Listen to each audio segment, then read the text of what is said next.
आपका स्वागत है आपके चैनल ब्रेन फूड में। इस वीडियो में हम जो बीए प्रोग्राम के जो स्टूडेंट हैं फर्स्ट सेमेस्टर के, उनका जो डिसिप्लिन सब्जेक्ट है एजुकेशन का, उसकी हम यूनिट फर्स्ट के में इसमें डिस्कस करेंगे।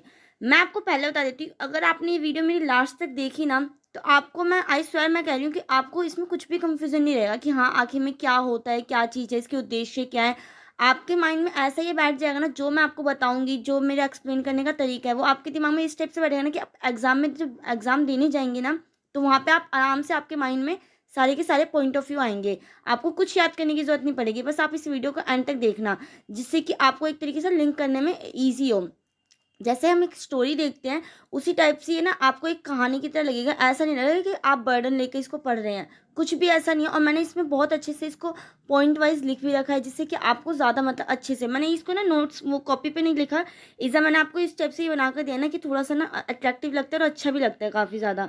तो अब हम स्टार्ट करते हैं। मैं आपको पहले बता देती हूँ, जो इस चैप्टर का जो नेम है, जो आपकी यूनिट फर्स्ट है, उसका जो नेम है वो शिक्षा है, उसका अर्थ, उद्देश्य और प्रक्रिया। इसकी मैंने सिलेबस की वीडियो ना आपको अपने चैनल पे प्रोवाइड कर रखी है। अगर आपको अपना सिलेबस ही नहीं पता, तो पहले आप जाके ना अपना सिलेबस देख लें कि आपके अंदर कितनी यूनिट्स आने वाले हैं इस एजुकेशन सब्जेक्ट के अंदर, और उसके अंदर आप क्या क्या पढ़ने वाले हैं। तो आइए हम इस वीडियो को स्टार्ट करते हैं। इसमें हम क्या क्या जानेंगे, मैं आपको पहले एक ओवरव्यू बता देती हूँ इस वीडियो के अंदर क्या क्या होगा, क्या क्या नहीं होगा। तो इसके अंदर फर्स्टली तो हम ये जानेंगे कि आखिर में शिक्षा होती क्या है। अब हम ये नहीं जानेंगे कि ओनली शिक्षा होती क्या है, इसके हम बहुत ज़्यादा विस्तार में जाएंगे कि हाँ शिक्षा का अर्थ क्या है, वो भी संकुचित रूप में, व्यापक रूप में।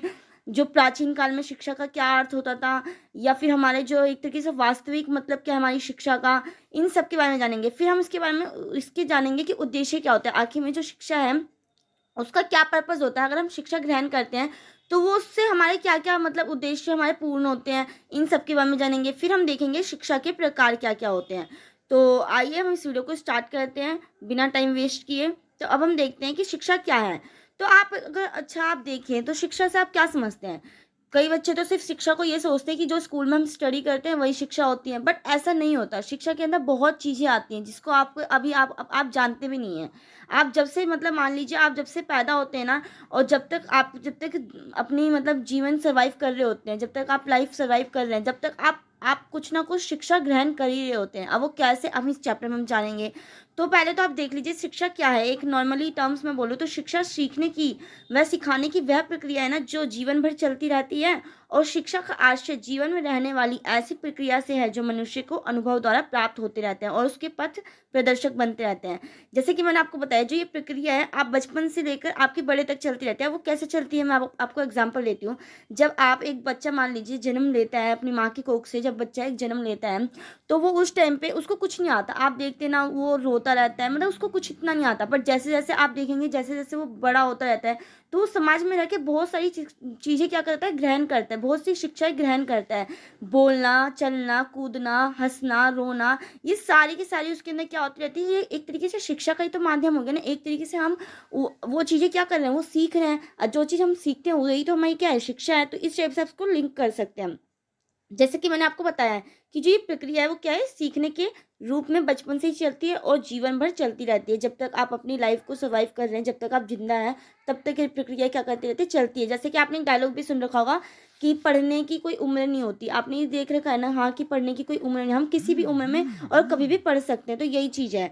अब हम देखते हैं कि शिक्षा का शाब्दिक अर्थ क्या होता है। अब जो शिक्षा है उसका एक तरीके से हम जो शिक्षा, ये जो वर्ड है इसका ही मतलब क्या है, इस शाब्दिक रूप में हम देखते हैं अब शिक्षा का अर्थ क्या होता है। क्योंकि मैंने बताया ना आपको कि ये शिक्षा का अर्थ आपके पेपर में मान लो आ गया, क्योंकि शिक्षा का अर्थ क्या होता है, तो आप ओनली एक जो हम छोटी क्लासेस में जैसे छोटे छोटे आंसर्स लिख देते थे वैसे तो नहीं लिख सकते, क्योंकि आपका जो एक मार्क्स एक क्वेश्चन आता है वही आपको 15 या 20 मार्क्स का आता है। एजुकेशन में तो वैसे मैंने देख रखा है कि आपके 20 मार्क्स का क्वेश्चन आता ही आता है।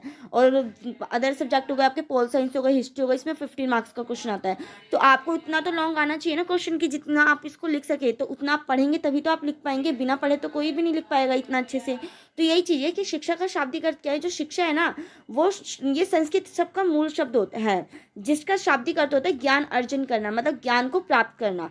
इस प्रकार हम कह सकते हैं ना कि जो शिक्षा है ना, वो ज्ञान अर्जन करने की एक सतत प्रक्रिया है। अब सतत प्रक्रिया क्या होती है, मतलब जो प्रक्रिया क्या होती रहती है, चलती रहती है जीवन भर, जीवन पर्यंत चलती रहती है, उसको ही हमने क्या है, सतत प्रक्रिया का है। जिसको बच्चों को कंफ्यूजन होगी इस वर्ड में, तो मैंने आपको ये भी बता दिया।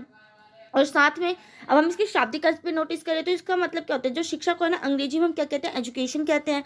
और एजुकेशन जो शब्द होता है ना वो एडुकेटम से बना हुआ है, जिसका अर्थ होता है आंतरिक रूप से आगे बढ़ना। जो हमारे अंदर जो हम शिक्षा ग्रहण करते हैं उसके उसको अर्जन करते हैं, ज्ञान अर्जन करके हम क्या करते हैं, एक तरीके से अपना विकास कर रहे होते हैं। तो इसी को हमने क्या कहा है, शिक्षा कहा है। अब हम देखते हैं कि प्राचीन काल में शिक्षा का क्या अर्थ होता था। जो प्राचीन मतलब जो पुराने टाइम पे शिक्षा लोग क्या समझते थे, जो पुराने टाइम के लोग शिक्षा का मतलब क्या समझते थे, जैसे कि हम आप कुछ और मतलब समझते हैं, हमारी आने वाली पीढ़ियाँ कुछ और मतलब समझेगी। अभी आजकल क्या है, हम अब जो हमारी जनरेशन चल रही है उसमें हम शिक्षा को क्या सोचते हैं, ओनली एक जो स्कूल में हमारी पढ़ाई हो रही होती है उसी को हमने क्या मान रखा है कि हाँ वो शिक्षा है। बट शिक्षा ये इतने तक ही सीमित नहीं है, ये बहुत ज़्यादा असीमित है शिक्षा। तो वही चीज़ कही है कि अब जो प्राचीन भारत में शिक्षा का क्या अर्थ लोग समझते हैं तो उसके बारे में हम देखते हैं। तो प्राचीन भारत में ना शिक्षा को विद्या के नाम से भी जाना जाता था। जैसे कि आप जानते हैं विद्या होती है, हम बोलते हैं। तो जो विद्या शब्द की उत्पत्ति है ना विद धातु से हुई है, जिसका अर्थ होता है जानना, मतलब किसी भी चीज़ को जानना। तो वही क्या हो जाती है, हमारी शिक्षा हो जाती है। जानना, सीखना, सिखाना, ये सब क्या है, ये शिक्षा के अंतर्गत आते हैं। और इस तरह जो विद्या का अर्थ ज्ञान से है, और हमारे प्राचीन ग्रंथों में ज्ञान को मानव की तृतीय नेत्र भी कहा गया है। जो ज्ञान है हमने उसको क्या कहा है प्राचीन में, कि ये हमारी जो मानव है उसकी क्या है, तृतीय नेत्र कहा जाता है, जो अज्ञान दूर कर सत्य के दर्शन कराने में मददगार होता है। विद्या हमें विनम्र बनाना सिखाती है। जैसे कि आप जानते हैं, जो अगर आपने देख रखा होगा, जो ज़्यादा से ज़्यादा जो पढ़े लिखे लोग होते हैं ना वो बहुत धीरे बात करते हैं, बहुत मतलब उनमें एक तरीके आप देखेंगे ना उनके बात करने का वे जो होता है ना वो बहुत ज़्यादा हम्बल और पोलाइटली होता है। तो ये इस टाइप से है। जो विद्या है ना हमें विनम्र बनाती है। अगर मान लो जिसको ज्ञान होता है, जो आपने देखा होगा बहुत से जो टीचर्स होते हैं वो कितने मतलब पोलाइटली वे में बात कर रहे होते हैं, बच्चों से बहुत रिस्पेक्ट के थ्रू आप करके, जहाँ तक कि जो छोटे बच्चे होते हैं उनको भी रिस्पेक्ट के थ्रू बात कर रहे होते हैं। तो ये क्या है, ये हम एक शिक्षा से ही तो हम प्राप्त करते हैं ना। जब हमें शिक्षा होती है, अब कई बच्चे होते हैं कि ओनली उनको किताबी ज्ञान होता है, किताबी ज्ञान होने से ही एक शिक्षा हम नहीं कह सकते हैं, हमें अदर चीज़ों का भी ज्ञान होना चाहिए, तभी हमने उसको क्या कहा है, शिक्षा कहा है। तो वही बोलते हैं जो विद्या है ना वो हमें विनम्र बनाना सिखाती है। और विद्या दादती, ये वाला आपने डायलॉग सुन रखा होगा कि विद्या दादती विनयम, विद्या हमें जीवन से मुक्त कराती है और सा विद्या से मुक्ति है। तो यही चीज़ है इसमें कही गई है कि विद्या क्या बनाती है, इसका मतलब है कि विनम्र बनाती है, और इसका मतलब है कि विद्या हमें जीवन से मुक्त कराती है। तो यही चीज़ कही गई है। अब देखते हैं कि वो जो शिक्षा है उसका संकुचित अर्थ क्या होता है, कि शिक्षा का हमने जो संकुचित अर्थ है वो क्या है, इतनी छोटे तौर पे हम शिक्षा को क्या कह सकते हैं। तो जो संकुचित अर्थ में ना शिक्षा बालक को योजनाबद्ध कार्यक्रम के अंतर्गत प्रदान की जाने वाली एक ऐसी योजना है। पहले तो मैं आपको बता दूं, शिक्षा जो संकुचित अर्थ है उसमें हम विद्यालय को ले सकते हैं। जो विद्यालय में हमें पढ़ाई कराई जाती है तो वो एक शिक्षा का क्या है, संकुचित रूप है। मतलब संकुचित मतलब आप समझ रहे होंगे, मतलब एक छोटे तौर पे हम शिक्षा को कहें तो क्या कह सकते हैं। तो यही चीज़ है। इसमें क्या किया जाता है ना, कि इसके अंतर्गत प्रदान किए जाने वाली एक ऐसी योजना है जिसमें निर्धारित उद्देश्यों की प्राप्ति के प्रयत्न किए जाते हैं। और विद्यालय में प्रदान की जाने वाली शिक्षा इस श्रेणी की होती है, जैसे कि मैंने आपको बताया भी। और इसमें निश्चित उद्देश्य वाला प्रत्येक कक्ष अथवा स्तर पर एक निर्धारित पाठ्यक्रम होता है। आपने देख रखा है कि हमारा एक सिलेबस होता है, जैसे हम आप अभी ये स्टडी कर रहे हैं, इसका भी कुछ एक निर्धारित पाठ्यक्रम है, और उसी के अकॉर्डिंग आप उसको पढ़ते चले जाते हैं। तो यही चीज़ है कि इसका संकुचित रूप हो गया। अब व्यापक रूप में आप देखेंगे ना तो शिक्षा के अंतर्गत सब चीज़ें आएंगी जो हमने आज तक अपने बचपन से लेकर हम अभी तक हम जो सीख रहे हैं, वो सारी चीज़ें हमारी किसके अंदर आती हैं, हमारे व्यापक रूप में। तो उसको भी हम देखेंगे। पहले हम ये संकुचित रूप पढ़ रहे हैं तो इसके बारे में देख लेते हैं। जिसे एक निश्चित अध्ययन काल में शिक्षकों द्वारा पूर्ण कराया जाता है, कि एक साल का सिलेबस होता है उसको उसको पूर्ण कराया जाता है। तो यही चीज़ है। वास्तव में संकुचित अर्थ में शिक्षा एक प्रकार से पुस्तकीय शिक्षा तक ही सीमित रह गई, जो हमें किताबों से ज्ञान होता है। मैंने क्या बोला आपको, कि जो शिक्षा हमें ओनली किताबों से ज्ञान नहीं होती, और भी जगहों से हमें शिक्षा क्या होती है, ग्रहण होती है। और कई कई कई जो हमें आपने देखा होगा, कई कई चीज़ें जो ऐसी होती है ना जो हमें छोटे बच्चे ही सिखा देते हैं, कि झूठ नहीं बोलना चाहिए या एनीथिंग ऐसा। आपने देखा हो कि बड़े बड़ों को भी छोटे बच्चे ये चीज़ सिखा देते हैं, गुस्सा नहीं करना चाहिए। तो ये सब क्या है, ये भी तो एक शिक्षा का ही वो रूप है ना। तो यही चीज़ कही गई है। तो इसमें यही है कि एक निश्चित समय में चलने वाली शिक्षा है। इन मतलब ये जो मैंने आपको ये थ्योरी में लिख रखा है, इसको मैं पॉइंट वाइज बताऊँ तो इसमें यही है कि एक निश्चित समय में चलने वाली प्रक्रिया होती है। इनका एक निर्धारित मतलब एक नियोजित तरीके से कराई जाती है। एक निर्धारित काल होता है इसको कंप्लीट करवाने का। इसके उद्देश्य निश्चित व सीमाबद्ध होते हैं। इनका एक सुनिश्चित पाठ्यक्रम होता है, और ये शिक्षक व विद्यार्थियों के बीच की जाती है प्रक्रिया, कि एक शिक्षक मतलब जो हमें पढ़ाता है और जो विद्यार्थी जो पढ़ रहे होते हैं तो उनके बीच में ये प्रक्रिया होती है। अब हम देखते हैं शिक्षा का व्यापक अर्थ क्या है। अब इसमें सब मतलब मान लो ना कि अब इसमें तो हम शिक्षक और विद्यार्थी के बीच में ही सीमित है, बट इसमें व्यापक अर्थ में ये मतलब अपर हो जाता है। उससे ये नहीं होता कि ओनली शिक्षक और विद्यार्थी के बीच की एक प्रक्रिया रह जाती है, ये फिर बाकी सभी लोगों के बीच की एक प्रक्रिया हो जाती है। जैसे कि ना शिक्षा के व्यापक अर्थ को ना प्रसिद्ध शिक्षा शास्त्री टी रेमंड ने इस प्रकार स्पष्ट किया है ना कि जो शिक्षा है ना वो विकास का वह क्रम है जो बाल्यावस्था से ही क्या हो जाती है, परिपक्व अवस्था तक निरंतर चलता रहता है। हाँ, तो मैं आपको क्या बता रही थी कि जो शिक्षा है ना वो विकास का वह क्रम होता है ना जो बाल्यावस्था से ही परिपक्व अवस्था तक निरंतर चलता रहता है। इट मीन्स हम बचपन से ही कुछ ना कुछ जो सीखते रहते हैं वो हमारे व्यापक अर्थ के अंदर आता है। जो भी हम दूसरों से सीखते हैं, अपनी बुकों से सीखते हैं, अपने अपने बड़ों से सीखते हैं, अपने छोटों से सीखते हैं, ये सब क्या है हमारे शिक्षा का व्यापक अर्थ। इट मीन्स शिक्षा हम बड़े स्तर पर जो हम सीखते हैं एक तरीके से, ये नहीं कि ओनली हम जो किताबों से सीख रहे हैं वो चीज़ हमारी शिक्षा होती है। जो हम एक वास्ट लेवल पे किसी और चीज़ों से मतलब हम किसी को देख कर कुछ सीखते हैं, किसी से सुनकर कुछ सीखते हैं, किसी की आज्ञा लेकर मतलब कुछ भी करके हम जो सीखते हैं उसको ही हमने क्या कहा है, शिक्षा का व्यापक अर्थ कहा है।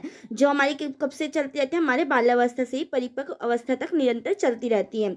एवं शिक्षा में मनुष्य अपने आप को आवश्यकता अनुसार धीरे धीरे भौतिक, सामाजिक और आध्यात्मिक वातावरण के अनुकूल बना लेता है। ये धीरे धीरे आप यहाँ पे इसको करेक्ट कर लेना। तो यही चीज़ है।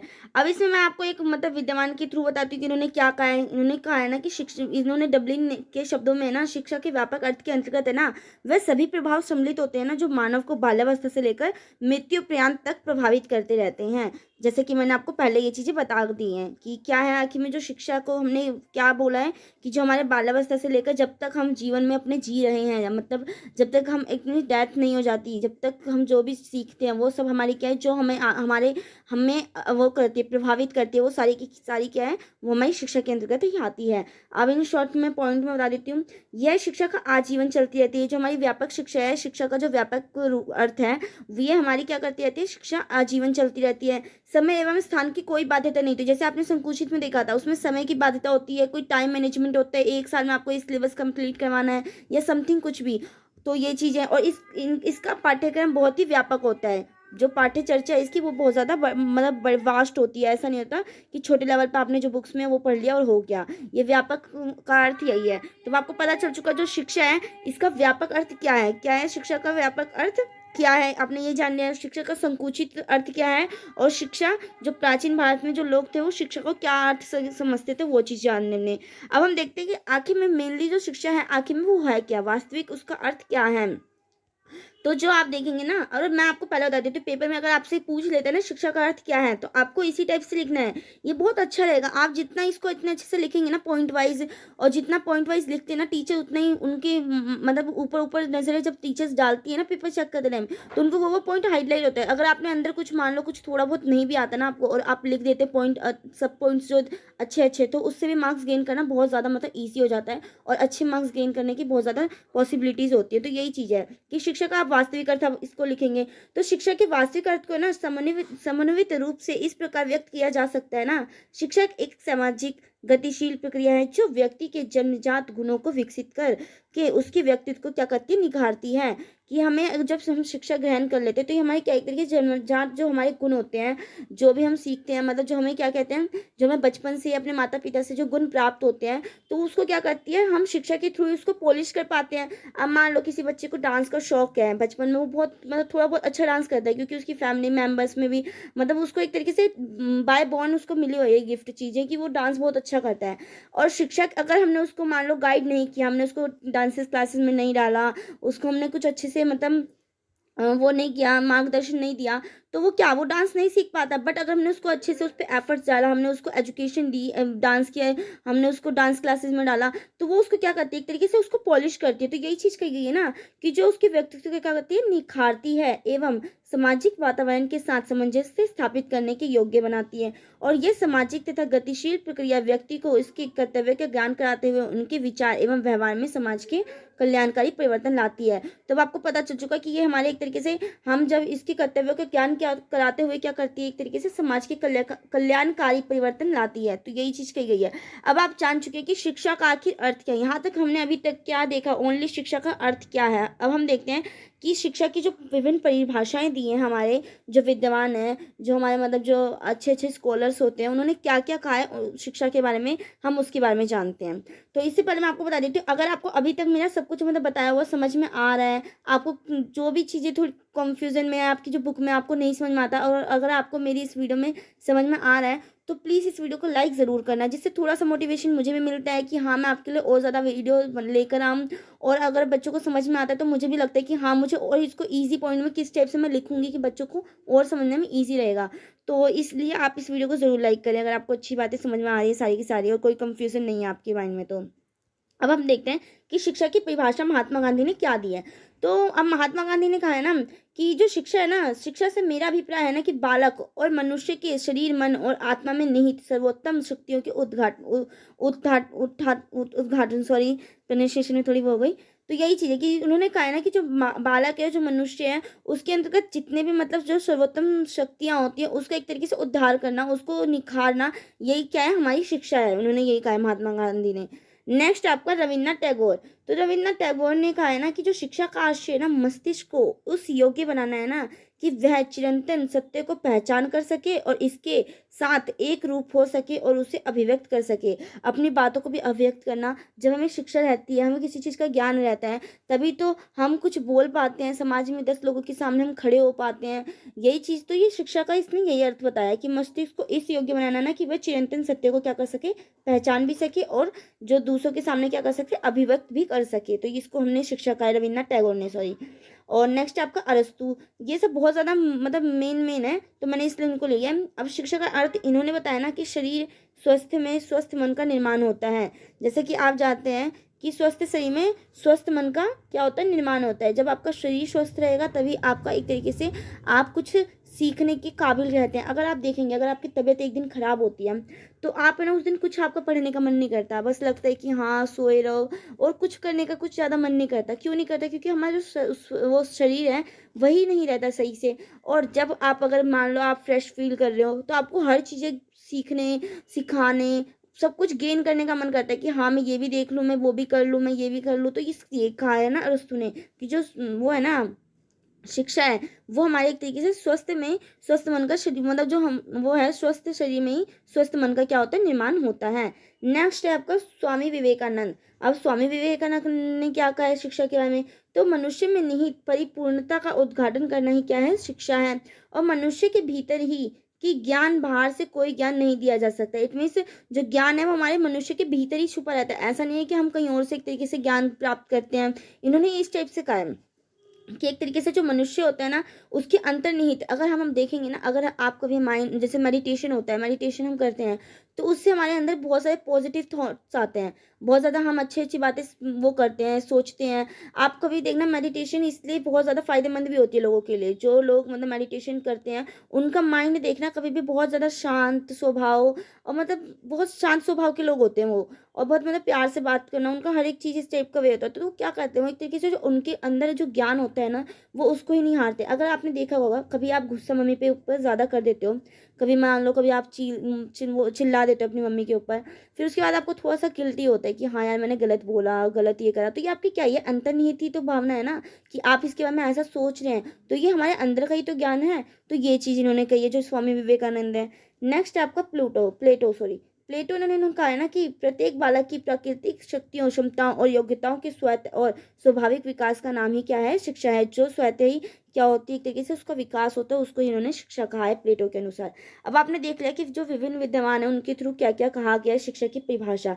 अब हमने यहाँ तक अभी तक क्या जाना था, ओनली शिक्षा का क्या अर्थ है, क्या हमने जाना यहाँ पर इसमें, ओनली अभी तक हमने शिक्षा का क्या अर्थ है इसके बारे में हमने जाना। अब आपको, मुझे नहीं लगता कि आपको कुछ भी कंफ्यूजन हुई होगी कि शिक्षा का क्या अर्थ है, शिक्षा से आप क्या समझते हैं, शिक्षा का प्राचीन काल में क्या लोग समझते थे, या फिर व्यापक अर्थ क्या हो जाता है, संकुचित अर्थ क्या हो जाता है, या इसके बारे में आपने हर चीज़ मैंने आपको बता दी इसमें, ठीक है। अब हम देखते हैं कि जो शिक्षा है उसका उद्देश्य क्या है। आखिर में शिक्षा हम ग्रहण करते हैं तो उसका क्या क्या उद्देश्य है, वो क्या क्या हमारी एक तरीके से हमारी इच्छाओं को क्या क्या फुलफिल करता है, वो चीज़ जो शिक्षा है हमारी क्या क्या इच्छाओं को फुलफिलनेस करता है। तो ये चीज़ क्या है, तो जो शिक्षा है ना, शिक्षा का कोई निश्चित उद्देश्य नहीं होता है, बस देश काल और परिस्थिति और आदर्श अनुसार शिक्षा के उद्देश्य विभिन्न होते हैं। जैसे कि आप देखिए, जो शिक्षा है वो हमारे शारीरिक विकास के लिए उद्देश्य मतलब वो करती है, उसके लिए वो रहती है, रिस्पॉन्सिबल रहती है। मानसिक विकास के लिए हमारी शिक्षा रिस्पॉन्सिबल है। सामाजिक विकास के लिए, व्यक्तित्व के निर्माण के, सर्वांगीण विकास के लिए, नेतृत्व शक्ति के विकास के लिए, ज्ञान अर्जन करने के उद्देश्य से, मतलब रिस्पॉन्सिबल क्या है हमारी जो शिक्षा है वो किन किन चीज़ों के लिए रिस्पॉन्सिबल होते हैं। तो हमारे शारीरिक विकास, सामाजिक, मानसिक, सांस्कृतिक विकास। अब हम इन सभी जो 7 टाइप है ना आपके उद्देश्य हैं, इनको अच्छे से पढ़ेंगे। वैसे मैंने इसमें आपको 10 उद्देश्य लिख रखे हैं, मैंने 3 एक्स्ट्रा उद्देश्य मैंने एंड में लिख दिया आपको। यहाँ पे मैंने आपको ओनली 7 कर रखे हैं। तो अब हम एक एक करके उसको समझते हैं कि शारीरिक विकास कैसे, आखिर में इसका क्या उद्देश्य है। जो शिक्षा है उसका शारीरिक विकास का से क्या उद्देश्य होता है, उसका मतलब क्या रिस्पॉन्सिबिलिटीज है जो हमारी शारीरिक विकास के लिए। तो हम देखते हैं कि जो शिक्षा का एक प्रमुख उद्देश्य होता है ना कि बालक, ये उद्देश्य आप सही से लिख लेना। जो कि बालक है ना, बालक का शारीरिक विकास करना भी होता है। जो शिक्षा का प्रमुख उद्देश्य क्या है कि हमारा जो शारीरिक विकास है, जैसे कि मैंने आपको कहा कि अगर आपका स्वस्थ शरीर होगा तभी आप शिक्षा ग्रहण करने के काबिल रहते हैं, अदरवाइज नहीं रहता। इंसान अगर मान लो किसी की तबीयत खराब है तो उसको बिल्कुल मन नहीं करता कुछ सीखने का, और तो वो और चिड़चिड़ा हो जाता है। आप देखते होंगे कि अगर तबीयत खराब होती है तो जो बच्चे होते हैं वो बहुत ज़्यादा चिड़चिड़े हो जाते हैं। क्यों हो जाते हैं? क्योंकि उनको कुछ मतलब समझ नहीं आता कि क्या हो रहा है क्या नहीं हो रहा। मतलब उनको एक माइंड फ्रेश होता है ना, तभी हम कुछ अच्छे से ये चीज़ सीख पाते हैं। अगर आप अभी ये लेक्चर सुन रहे हैं और अगर आप अभी मतलब अच्छे हैं, स्वस्थ हैं, तो अगर ये आपको लेक्चर मैं बता रही हूँ ना तो ये आपको बहुत अच्छा लग रहा होगा कि हाँ आपको समझ में आ रहा होगा, ये सब चीज़ें समझ में आ रही होंगी। बट जैसे ही अगर आप मान लो कि आपका मूड स्पॉइल रहता है या आपकी तबीयत खराब होती है और आप फिर आप इस लेक्चर को देखेंगे तो आपको लगेगा कि क्या फालतू हो रही, बकवास हो रही है, समथिंग इस टाइप से हो जाता है। थोड़ा माइंडसेट होता है बच्चों का, ऐसी बात नहीं होती। तो यही चीज़ है कि जो शिक्षा है ना इसका प्रमुख उद्देश्य होता है ना कि शारीरिक विकास करना भी होता है। अब अरस्तु ने कहा है ना कि जो स्वस्थ शरीर में, जैसे कि मैंने आपको ऊपर बताया कि जो शरीर, स्वस्थ शरीर में स्वस्थ मन का ही सृजन ही शिक्षा होती है। और जब बालक का शरीर स्वस्थ होगा तभी वह अपने संपूर्ण लक्ष्य को क्या कर पाता है, प्राप्त कर पाता है। आपने देख रखा है, अगर आप स्वस्थ रहते हैं तो हम अपने बहुत सारे एम बनाते हैं कि हमें ये गेन करना है, तो ये चीज़ें हो जाती हैं। तो हम क्या कर पाते हैं, अपने सभी लक्ष्यों को प्राप्त कर सकेंगे। और शारीरिक विकास पर ही मानसिक विकास भी निर्भर करता है। जैसा आपका शरीर होगा उसी टाइप से आपका मन भी होगा। जब आपका शरीर अच्छा होता है तो आपका मन भी अच्छा होता है, और जब आपका शरीर स्वस्थ होता है तो आपका मन भी स्वस्थ होता है। तो यही चीज़ कही गई है कि जो मानसिक विकास किस पे डिपेंडेबल है, हमारे शारीरिक विकास पर डिपेंडेबल है। और शारीरिक कमियां शिक्षा में बाधक होती हैं। अगर शारीरिक में, शरीर में वो दर्द कष्ट कुछ है तो वो हमारे एक तरीके से शिक्षा में क्या करती है, बाधा का काम करती रहती है। यही चीज़ है। अब हम नेक्स्ट देखते हैं आपका मानसिक विकास का क्या उद्देश्य, मतलब शिक्षा का मानसिक विकास में क्या उद्देश्य, इसके बारे में हम देखते हैं। तो जो शिक्षा है ना इसका एक प्रमुख उद्देश्य क्या है, बालक के मानसिक विकास करना भी है। क्योंकि बिना मानसिक विकास के शारीरिक विकास तो संभव ही नहीं है। अगर हमारा मन ही शांत नहीं रहेगा, इधर उधर भटकता रहेगा, तो हमारा शारीरिक विकास तो मतलब कहते हैं ना कि कोरिलेट करता है ये चीज़। आपका अगर शारीरिक विकास स्वस्थ है तो आपका मानसिक विकास भी स्वस्थ है। अगर आपका मानसिक विकास स्वस्थ है तो आपको आप शारीरिक रूप से भी स्वस्थ होंगे। अगर मान लो कोई जो व्यक्ति होता है वो बहुत ज़्यादा दुबला पतला होता है, बट उसका जो मानसिक है मतलब वो मन से बहुत ज़्यादा स्ट्रांग है, मन से मतलब वो अच्छा अच्छा पॉजिटिव उसके थॉट्स आते हैं, तो वो बेशक कितने में वो दिखने में बहुत कमज़ोर और रियल में भी थोड़ा कमज़ोर हो, फिर भी उसके अंदर एक पॉजिटिव एनर्जी होती है। तो यही चीज़ है कि जो मानसिक विकास करना भी क्या होता है, एक तरीके से उद्देश्य होता है। और मानसिक विकास के शारीरिक विकास का संभव नहीं है। अगर मानसिक विकास नहीं होगा तो शारीरिक विकास भी नहीं हो सकता। और बालक अपने लक्ष्य को तभी प्राप्त कर सकते हैं ना जब वे मानसिक व शारीरिक रूप से क्या होता है, पूर्ण स्वस्थ हो। और मानसिक विकास में स्मरण शक्ति, विचार शक्ति, कल्पना शक्ति कल्पना शक्ति आदि सभी मानसिक शक्तियाँ आती हैं। वर्तमान में भारत में योग शिक्षा द्वारा बालक के मानसिक एवं शारीरिक विकास का अत्यधिक प्रयास किया जा रहा है। तो यही चीज़ है कि हमारे जो इस टाइम पे आप देखते हैं कि योग के द्वारा भी हमें शिक्षा, वो आप अगर जैसे जो बच्चे दिल्ली में रहते होंगे तो आपने सुना होगा कि हाँ स्कीम चली थी कि आप एक मेंटोर मतलब एक टीचर को बुला सकते हो योग करने के लिए, अगर आपके एरिया में फ्री में मतलब वो वैसे हो, बड़ा फील्ड हो और कई लोग मिलने मतलब इंटरेस्टेड हो योग करने के लिए, तो वहाँ पे जो सरकार है वो मतलब अपने एक तरीके से टीचर को भेजेगी जिससे कि आप सीख सकते हैं। तो ये चीज़ चली थी। तो ये चीज़ क्या एक तरीके से वो क्यों करना चाह रहे हैं ऐसा, क्योंकि वो चाहते हैं कि अगर लोगों का शरीर वो रहेगा स्वस्थ रहेगा तभी तो वो मन से कुछ अच्छा सीख पाएगा, वो अच्छी अच्छी पॉजिटिव थॉट्स ला पाएगा। तो इसी वजह से अब हम देखते हैं सामाजिक विकास का उद्देश्य। इट मीन जो शरीर की वो जो शिक्षा है उसका सामाजिक विकास के उद्देश्य क्या क्या है। तो मनुष्य ने एक सामाजिक प्राणी होता है, इट मीन्स वो समाज में रहने वाला प्राणी होता है। ऐसा नहीं होता आप इंडिविजुअल अपने बारे में ओनली सोच सकते हैं। आप देखते हैं कि अगर आपके मम्मी पापा कुछ गलत कर रहे होते हैं तो क्या बोलते हैं कि बेटा ऐसे मत करो, हमारे समाज में क्या मतलब हो जाएगा। तो इट मीन्स जो हमारा विकास है, मतलब जो हम सीखते हैं वो हमें अपने समाज के लोगों से भी कुछ ना कुछ गेन करते हैं। तो यही चीज़ है कि समाज में रहकर ही उसका संपूर्ण विकास होता है। अगर आप इंडिविजुअल रहते हैं, जो बच्चा एक मान लो एक अकेला बच्चा रहता है और एक बच्चा रहता है जो सबके साथ मिलजुल कर रहता है, तो इस बच्चे के शारीरिक विकास या उसके मानसिक विकास में देखना कितना डिफरेंस होगा कंपेरिजन टू इसके बच्चे के। क्योंकि ये बच्चा बहुत समाज में रहकर बातचीत करता है, हर चीज़ को एक सामाजिक तौर पर देखता है, तो इसका जो दिमाग होगा वो उसका दिमाग इन वो होगा, मतलब वास्ट होगा, वो अच्छा सोच पाता होगा, अच्छा कर पाता होगा। बट ये बच्चा, कोई कोई बच्चे होते हैं ना जो थोड़े से मतलब मंदबुद्धि टाइप में होते हैं, जो इनको समझ नहीं आता कि क्या सही है क्या गलत है, वो क्योंकि वो इंडिविजुअल रहते हैं, वो अकेले में रहते हैं, इस वजह से ऐसा होता है। तो यही चीज़ है कि रेमंड के अनुसार ना, जो समाज विहीन मनुष्य कोरी कल्पना है, अन्य उद्देश्य बालक का सामाजिक विकास करना भी होता है। अगर समाज में जो शिक्षा है इसका क्या उद्देश्य होता है, सामाजिक विकास भी हो उन बच्चों का। शिक्षा बालक में, अब आपने देखा होगा शिक्षा हमें कैसे, शिक्षा के थ्रू भी हमें सामाजिक विकास करने का उद्देश्य किया जाता है। अब आपने देखा होगा स्कूल में जो प्रोग्राम्स होते थे उसका क्या उद्देश्य होता था, उसका यही तो उद्देश्य रहता था ना कि जो बच्चा है वो क्या हो सके, उसका सामाजिक विकास हो सके, वो समाज में उसका एक तरीके से डेवलपमेंट हो सके। तो इस वजह से भी तो यही चीज़ की गई है ना कि शिक्षा बालक में समाज के दायरे में रहकर सामाजिक व्यवहार करने की योग्यता का विकास करती है, और शिक्षा ही बालक का एक क्या करती है, समाजीकरण करती है। तो अब आपको पता चल चुका है, ये 3 पॉइंट में आपको कोई कंफ्यूजन नहीं होगी। अगर आपको फिर भी कुछ कंफ्यूजन रह जाती है, आपको नहीं समझ में आता, तो आप मुझे कमेंट सेक्शन में कमेंट करना, मैं आपको वहाँ पर रिप्लाई देने की जरूर कोशिश करूंगी। अब हम देखते हैं फोर्थ क्वेश्चन। फोर्थ उसका जो है क्या उद्देश्य है कि व्यक्तित्व के सर्वगीण विकास। अब सर्वगीण मतलब कि पूरा का पूरा विकास, व्यक्तित्व हमारी जो पर्सनालिटी होती है उसका। अब पर्सनालिटी के अंदर आपकी ओनली एक अपीयरेंस को देख के हम पर्सनालिटी नहीं बताते, आपके थॉट्स को, आपके बोलने के तरीकों को, इसके अंदर सब कुछ आता है। जो हमारा पर्सनालिटी होती है उसके अंदर ओनली हमारे जो अपीयरेंस होते हैं, जो हम दिखते कैसे हैं, वो चीज़ इंक्लूड नहीं होती, ऑल चीज़ इसमें इंक्लूड होती है। तो इसका एक ये भी उद्देश्य होता है कि जो व्यक्ति है, जो शिक्षा है, उसका ये भी उद्देश्य होता है कि व्यक्तित्व के सर्वगीण विकास हो। अब वो कैसे, शिक्षा मानव के व्यक्तित्व के किसी एक पक्ष का विकास नहीं, बल्कि व्यक्ति के सर्वगीण विकास करती है। शिक्षा व्यक्तित्व के सर्वगीण विकास का सबसे प्रमुख माध्यम है, और शिक्षा व्यक्तित्व का सर्वगीण विकास करके बालक को जीवन के प्रत्येक क्षेत्र में परिस्थिति के लिए सक्षम बनाती है। तो अब आपको समझ में आ चुका होगा ये चीज। अब फिफ्थ पॉइंट आपका नेतृत्व शक्ति के विकास का उद्देश्य है। अब नेतृत्व शक्ति क्या होती है, लीडरशिप। अब आपने देख रखी होगी किसी किसी बच्चे के अंदर बहुत ज़्यादा अच्छी लीडरशिप होती है। क्यों होती है, क्योंकि आपने देखा होगा जो स्कूल में बच्चे मॉनिटर बनते हैं, तो वहाँ पे एक लीडरशिप की तौर पे तो होता है, क्योंकि क्लास में मान लो कि आपके 50 बच्चे में से एक बच्चा है जो उस लेवल का है कि वो क्या कर पाता है, लीडरशिप कर पाता है, बच्चों को संभाल पाता है, हैंडल कर पाता है। साथ में वो अपनी बात को इतना वो होता है, कैपेबल होता है कि वो अपनी बात को क्लास के अंदर कह सकता है। तो यही चीज़ है। तो शिक्षा का एक ये भी उद्देश्य होता है कि सभी बच्चों के अंदर क्या हो सके, लीडरशिप की भावना आ सके। और कई कई टीचर्स का भी आपने देख रखा होगा कि कई टीचर्स क्या होती है ना कि मॉनिटर से ना ये नहीं होता कि पूरे साल का एक मॉनिटर बन गया, ऐसा नहीं होता। क्या करती है ना कई कई टीचर्स कि ना आपको ना हर मंथ अलग अलग मॉनिटर बनाती रहती हैं। मान लो आज इस मंथ ये मॉनिटर है, तो दूसरे मंथ ये मॉनिटर होगा, तीसरे मंथ ये, और चौथे मंथ ये। तो इस टाइप से ये चलता रहता है। तो इससे क्या होता है ना कि सभी बच्चों के अंदर नेतृत्व शक्ति का विकास करती है टीचर शिक्षा के माध्यम से, कि वो कैसे रहना है, कैसे हैंडल करना है, हर चीज़। तो ये चीज़ होती है कि शिक्षा एक अन्य उद्देश्य बालक की नेतृत्व शक्ति का विकास करना भी होता है।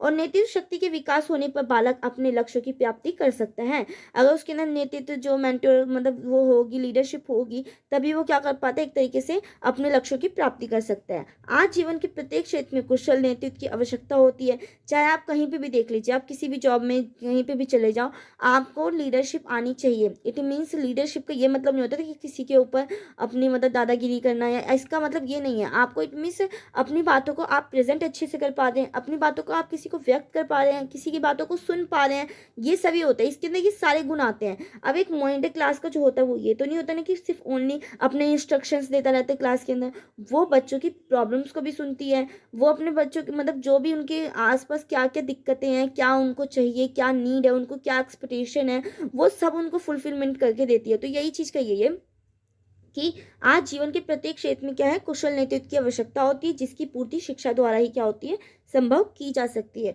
और नेतृत्व शक्ति बालक के सर्वांगीण विकास में क्या करती है, योगदान देती है। जो ये आपने देख रखा है सर्वांगीण विकास, व्यक्तित्व के सर्वांगीण विकास के अंदर, जैसे कि मैंने आपको कहा था ओनली आपके अपीयरेंस वाइज हम नहीं कहते हैं व्यक्तित्व के की सब विकास हो गया, हम इसको ऑल ओवर इसके अंदर इंक्लूड करके बात करते हैं, चाहे आपके बोलने का तरीका हो, किसी को समझाने का तरीका हो, अपनी बात व्यक्त करने का तरीका हो या अदर थिंग। ओके, अब हम देखते हैं नेक्स्ट जो आपका है 6 पॉइंट, ज्ञान अर्जन करने का उद्देश्य। अब शिक्षा का मेन उद्देश्य तो यही होगा कि हाँ ज्ञान अर्जन करना, ज्ञान की प्राप्ति करना। अर्जन का मतलब होता है प्राप्ति करना, तो यही चीज़ है। प्राचीन काल में शिक्षा का मुख्य उद्देश्य होता था क्या, कि ज्ञान अर्जन करना। अर्थात ये यहाँ पे मैंने रॉन्ग थोड़ा हो गया है कि टाइप करते हुए, तो आप इसको नोटिस कर लेना थोड़ा सा, अगर मिसप्रिंट कुछ वर्ड्स होते हैं तो।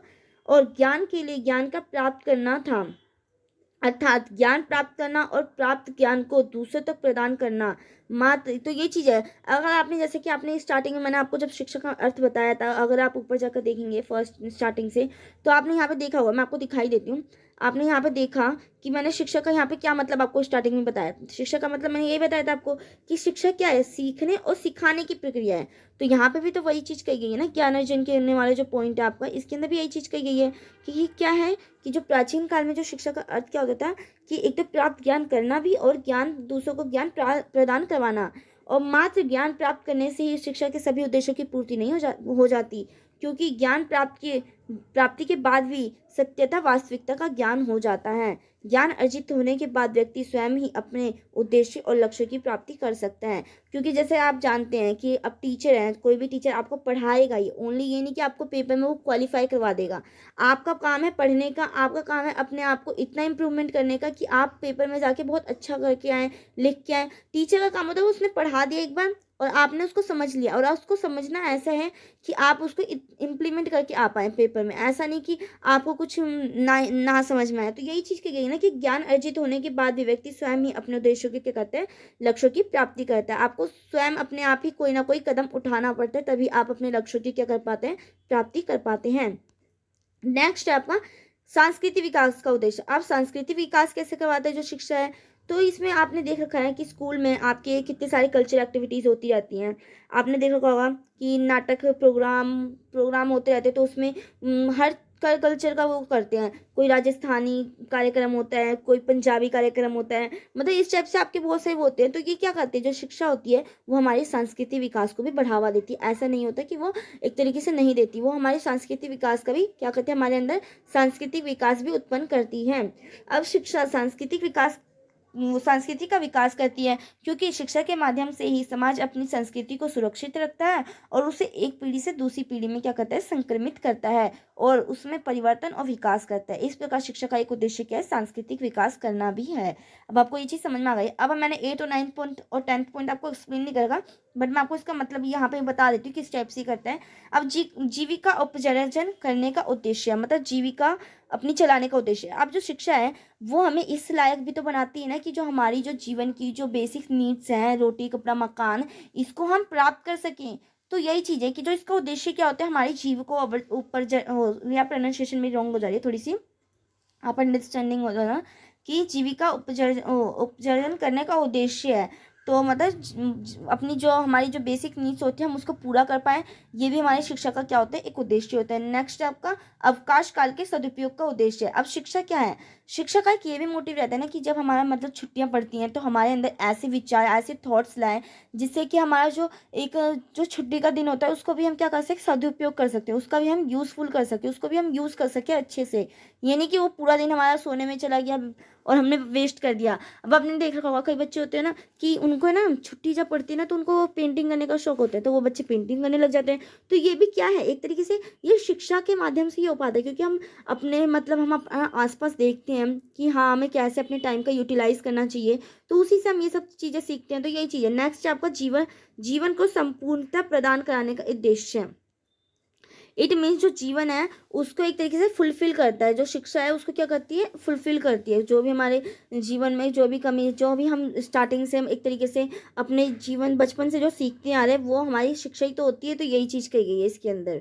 नेक्स्ट है आपका, अब आपको ये देख लिया आपने, शिक्षा के सभी उद्देश्य आपने देख लिए, मैंने 10 उद्देश्य करवाए हैं, आपने इनको पढ़ लिया, अच्छे से समझ लिया। अब हम देखते हैं कि शिक्षा के प्रकार क्या हैं, आखिर में शिक्षा कितने प्रकार की होती है।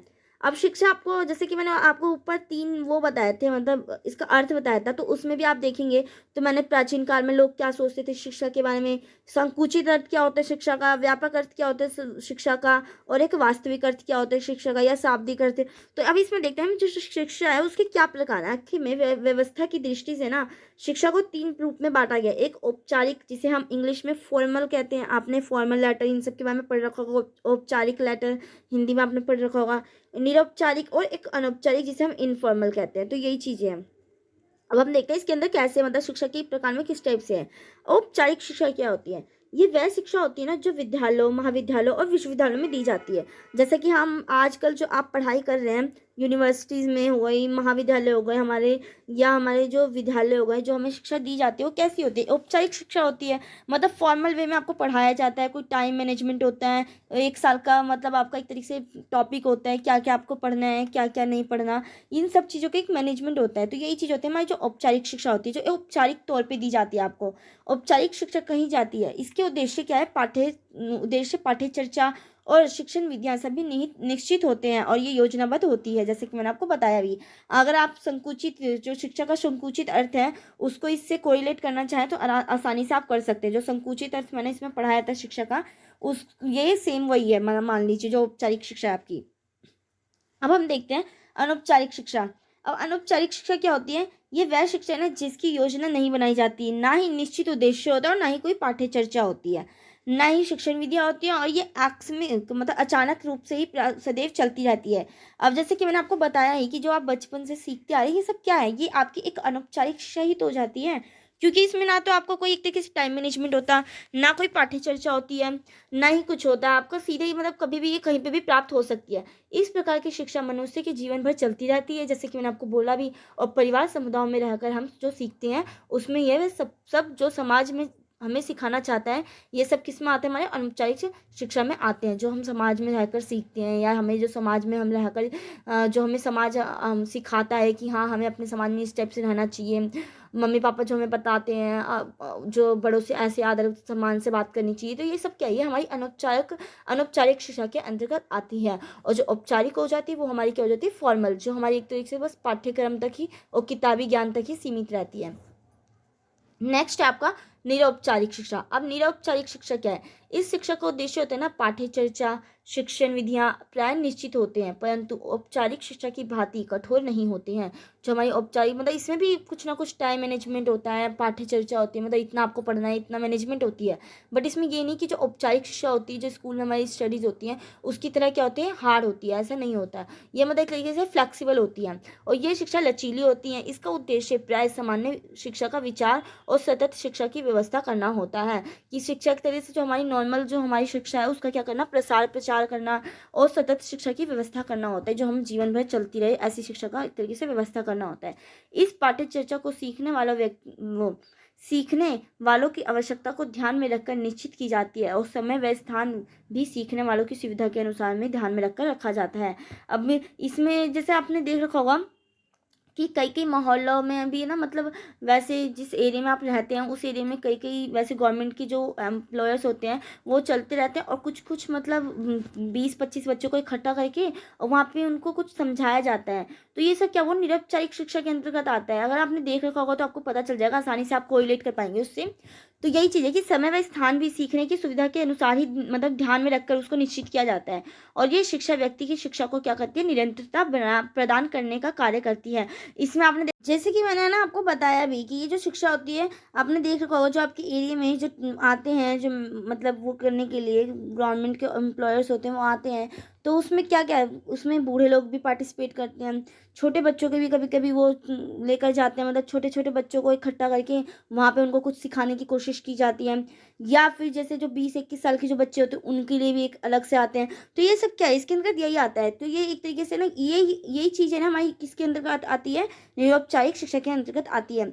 इसके अनेक रूप है, जैसे प्रौढ़ शिक्षा, खुली शिक्षा, दूर शिक्षा, जीवन पर्यंत शिक्षा, अथवा जो आपकी सतत शिक्षा होती है जो निरंतर चलती रहती है। सतत का मतलब ये होता है निरंतर, कंटिन्यूटी। तो यही चीज़ है। तो अब आपको समझ में आ चुका है कि आखिर में वो शिक्षा का निरौपचारिक शिक्षा क्या होती है। तो आई होप आपको ये लेक्चर अच्छा लगा होगा, और मैंने इसके अंदर आपको सारे पॉइंट इंक्लूड कर दिए, जितना भी आपका जो फर्स्ट चैप्टर था आपका कंप्लीट हो गया इसके अंदर, कि आपकी कोई भी इसमें ऐसा नहीं कि इस वीडियो को देखने के बाद आपको कोई और अदर वीडियो देखने की ज़रूरत पड़ेगी, क्योंकि ये वीडियो मैंने इसी टाइप से बनाई थी कि आपको एक ही क्लास में मैं आपको सब चीज़ प्रोवाइड करवा दूँ, आपको चाहे शिक्षा का अर्थ हो या उद्देश्य हो या प्रक्रिया हो। इसके अंदर मैंने आपको ये सारी चीज़ें इंक्लूड करवा के सब चीज़। आई होप आपको ये वीडियो अच्छी लगी होगी। अगर आपको ये वीडियो अच्छी लगी हो तो प्लीज़ इस वीडियो को लाइक करें, शेयर करें और सब्सक्राइब इस चैनल को कर लें कि आगे जब भी मैं आपको क्लासेस प्रोवाइड कराती हूँ तो उसकी नोटिफिकेशन आपको पहले ही प्राप्त हो जाए। तो थैंक यू सो मच इस वीडियो को एंड तक देखने के लिए। अब हम मिलते हैं नेक्स्ट वीडियो में, जब तक के लिए बाय।